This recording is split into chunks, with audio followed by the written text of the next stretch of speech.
God bless you, God bless you. Leo nitakufundisha dalili 5 za mtu ambaye lazima aje kuwa tajiri hata kama kwa sasa ni maskini.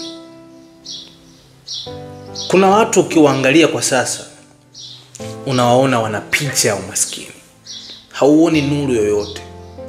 Lakini kama mtu huyo ana tabia hizi nitakazoziorozesha, anza kumheshimu, kwa sababu ndani ya miaka michache atakuwa ni tajiri mkubwa sana.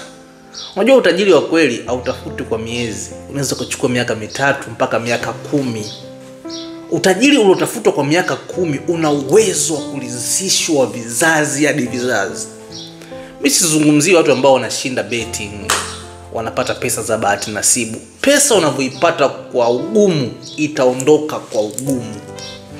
Mara nyingi pesa ukiipata kwa bahati nasibu uelewi, itaondoka hivyo hivyo, uelewi imeondoka vipi. Sasa nitakupa tabia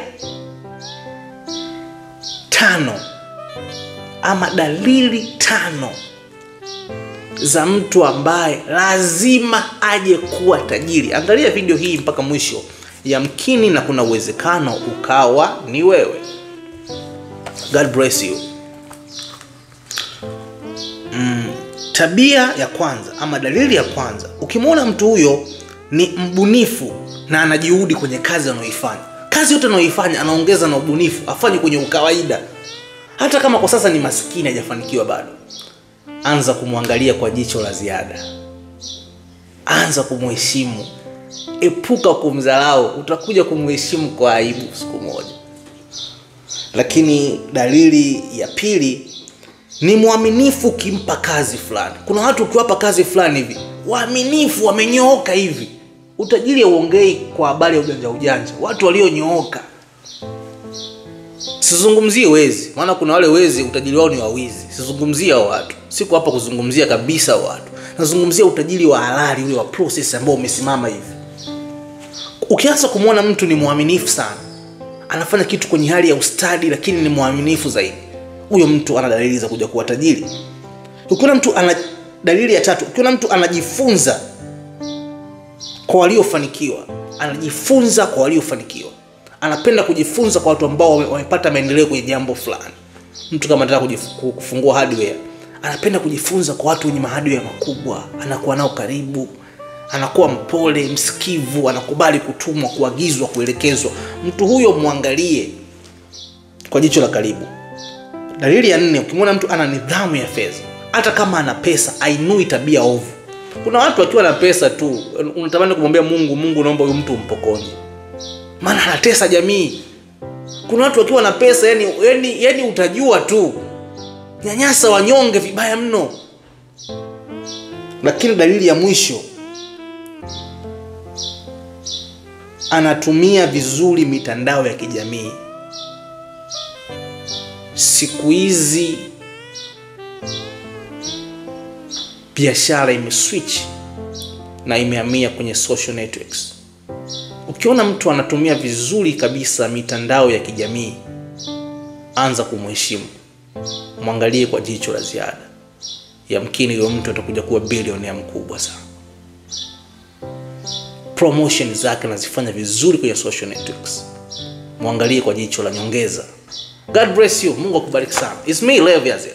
Mtumishi wa Mungu mpaka mafuta wa Bwana, Levi Azel. Napatikana kwenye social networks zote kama vile TikTok, Instagram, Twitter, Facebook pamoja na YouTube. Mungu akubariki sana.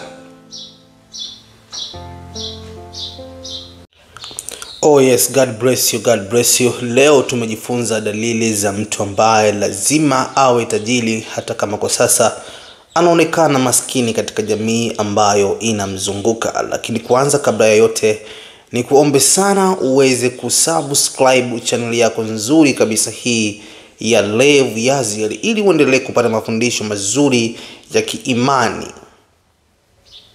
ya kijamii pamoja na kiuchumi. Lakini usisahau kubonyeza ama kugusa ile alama ya kengele ili uwe wa kwanza kupata notification ama taarifa zetu mara pale pindi tu mafundisho yetu yanapoweza kutoka. Mungu akubariki sana, lakini usiache kushare, kulike, kucomment pamoja na kuwajuza ndugu jamaa pamoja na marafiki, na kuweza kushare linki za mafundisho tofauti. Lakini vile vile niweze kukukumbusha uweze kutufollow kupitia kurasa mbalimbali za kijamii kama vile Instagram, Twitter, Facebook, TikTok kwa jina moja tu la Lev_Yaziel, ama andika Lev Yaziel. Ukifanya hivyo utakuwa wa kwanza kupata habari zetu mara pale pindi tu zitapoweza kutoka, na utakuwa ni miongoni mwa wanadamu ambao wanapokea ama kupata maarifa mengi mazuri, matamu na mazito zaidi, yanayoweza kuwafungua akili zao na kuweza kujikuta wanaishi miongoni mwa kundi la wanadamu ambao wana maarifa mazuri, ambapo hawatoweza kuangamia kamwe siku zote za maisha yao. Mungu wa mbinguni akubariki zaidi.